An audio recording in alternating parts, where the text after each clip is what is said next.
4 సీట్లకే Telugu Desam party పరిమితం కాబోతాం. Janasena BJP కలిసి మరొక 7 సీట్లు. జనసేన బీజేపీ కలిసి మరో 7 సీట్లు. మరి ఇంతలా వార్ వన్ సైడ్ అయితే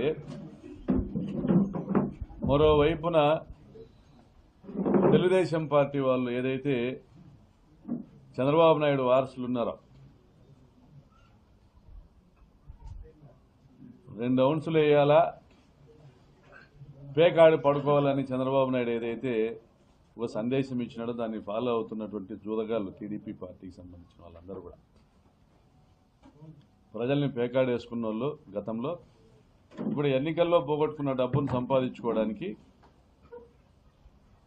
ఒక హైప్ క్రియేట్ చేస్తా. తెలుగుదేశం పార్టీ గెలవబోతా ఉంది, మంత్రివర్గంలో స్థానాలు వారికి వీరికి